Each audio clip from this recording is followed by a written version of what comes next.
Hello, student, and welcome to our fifth lecture of our first semester play, Julius Caesar. So, in this lecture, we will continue talking about Act 2, but Scene 3, and then we will go to Scene 4, and after that, we will go through Act 3. So, if you do remember, student, in our previous lecture, we talked about how Brutus was thinking about killing Caesar and how he joined the conspirators. And we also talked about Calpurnia's dream of Caesar, and it is considered as a bad omen. However, he ignores his wife and decided to go to the capital the next day. So, uh, we have here in scene 3 we have another character who showed up, and his name Artemidaris.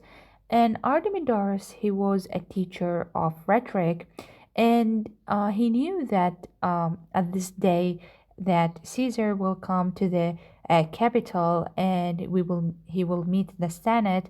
And for this reason he was standing, or let's say decided to stand in the street waiting for Caesar. Artemidaris knew about the conspiracy plan, so he was holding a letter, and with this letter there is names. There are names of eight conspirators. So he wrote in these letter the names of the conspirators, and he told Caesar in the letter, Caesar, be aware of Cassius, be aware of Casca, and be aware of Brutus. Decius, and the other. And he said, as we see here, that the mighty gods defend thee, the lover Artemidaris. This is by, he wrote these lines by the end of the letters. And this short scene ends with Artemidaris' words. So this scene is very short, student, and it's only to show that Artemidaris knew about the conspirators' plan. And here's a question, students: how did he knew about the plan? Does that make sense? Like, does that mean that the other people, also the public, knew about the conspiracy as well? Or how did Artemidaris knew about the plan? And do you think the plan is discovered by people as well? And he said that if thou read this, O Caesar, thou my set life, if not, the fates with the traitors do contrive. What he means by this is that if you, Caesar, read my letter, then you will be alive. But if you are not, then it's your fate to die today. So, student, here is a very important question here about fate. So, in our previous scenes, we talked about how, if you do remember, the soothsayer in Act 1, how he warned Caesar from the Ides of March, the 15th of March. And after that, we do have also Calpurnia's dream, which is a bad omen. And we do have the thunder, the lightning, and all the other stuff. It's kind of like, it was kind of like a science to Caesar to warn him. Okay, but do you think, student, that we as a human being can escape our fate? So this is a good question, and we will go through it hopefully in our discussion later. So let's just start with this scene is end so far because it's very short, and then let's just start with scene 4. In scene 4, we have in front of Brutus' house, we have Portia, his wife, and Portia was very worried about Brutus. And she told Lucius, and you know that Lucius is a Brutus servant. She told him just to go to the Senate and for no reason. And he told her that, Madame, what should I do? Run to the capital and nothing else. Like, just go there and do nothing. And she told him later that Brutus looked Brutus looks very ill when he left the house, and for this reason, I want to make sure he is good.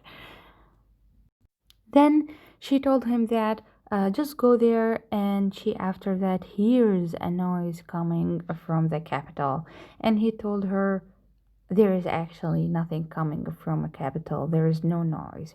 So if you do remember the soothsayer in Act 1, and the soothsayer enter the scene and he saw Portia, and Portia questioned the soothsayer, and she told him that is there anything wrong gonna happen to Caesar, and what's going on?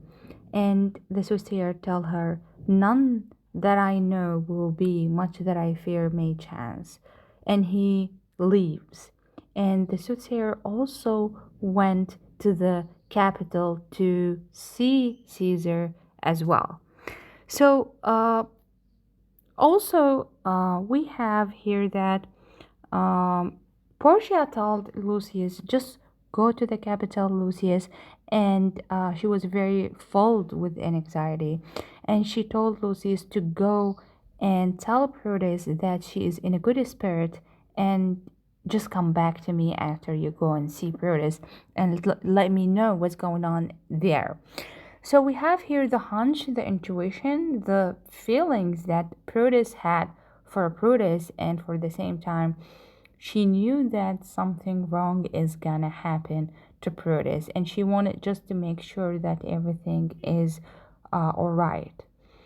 So, and this is what happened in Act 2, Scene 4. We have here Act 3, Scene 1, which is the main important thing in our play, the climax of our play, the turning point in our play.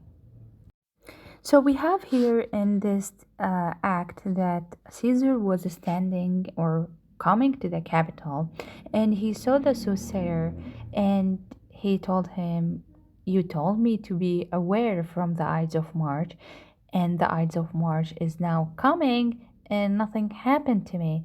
And the soothsayer said, Caesar, but not gone. So the day is not finished yet. It's not an end. It's still in the morning. So you have to wait.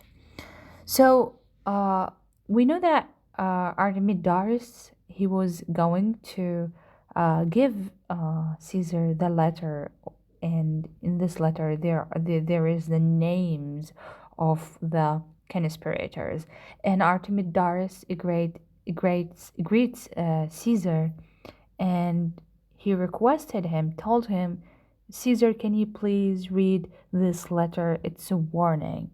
But Decius, he is one of the conspirators, set him aside, and Caesar ignores Artemidorus. Okay, and Caesar started to walk, and he was followed by the conspirators, and he entered the capital. We have another character here, and his name Lena, and this character talked to Cassius and told him, I wish your enterprise today may thrive. So what does that mean, Syoden? It means that he tells him that I wish your plan today may work. And it means that a lot of people knew about the conspiracy, and a lot of people knew about the plan. And for this reason, Cassius was very worried. And if you see here, Cassius and Proteus, they were both of them observing from a distance, and they were very afraid that their conspiracy thing is discovered. While but they were sure it's not discovered because Caesar's behavior does not change. It is the same as it is. So they are a little bit relaxed, and they feel that everything is working properly as it should be.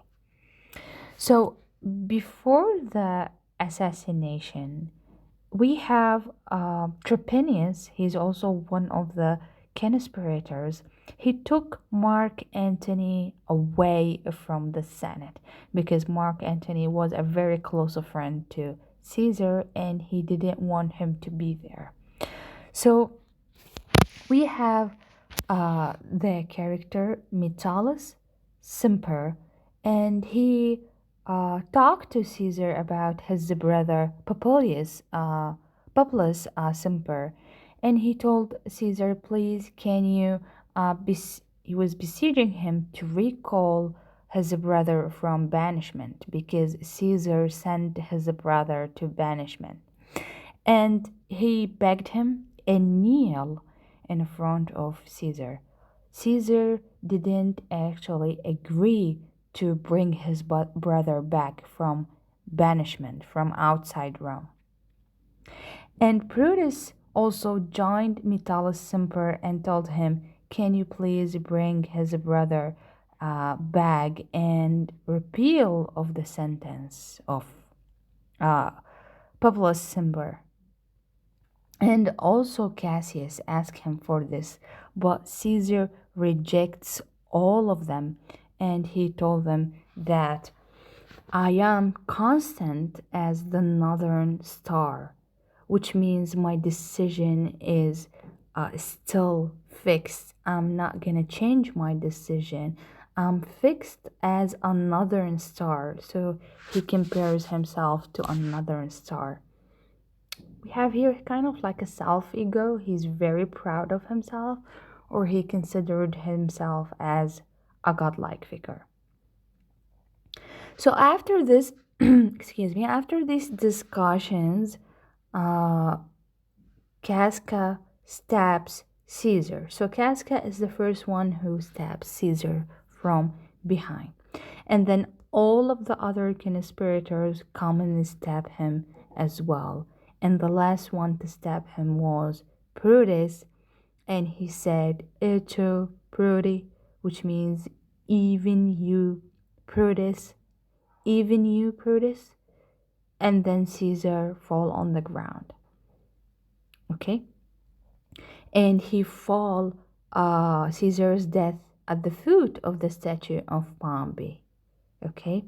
And Brutus and Casca after that make cynical remarks about Caesar's reducing his days of fearing death, which means Caesar was very afraid to die, and now they make kind of like advantage to him, which is Caesar, you will no longer be afraid of death because we already made it for you. Now you're gonna die. And then after that, all of the other conspirators bathed their hands in Caesar's blood. And here we have Calpurnia's dream came true. So Mark Antony knew that Caesar was killed because Mark Antony was not in the Senate. He was set away by Trypinius. So a servant of Mark Antony arrives and talk to Brutus and tell him, "Can my master, can Antony come and talk to you?" And Brutus agrees and guarantee that Antony will be very safe. Let him come and we will treat him as a friend. So Antony enters the Senate and apostrophizes the lifeless body of Caesar and offers his own life to the assassins. But Brutus tells him that no one is gonna harm you. So Cassius promises Antony and tell him, "Your voice shall be as strong as a man's." Okay, so he said that we will keep you alive as long as you join us. Antony shake hands with the conspirators just to assure to them that he is on their side, but at the same time he asks for the permission to carry Caesar's body to the marketplace and speak at Caesar's funeral.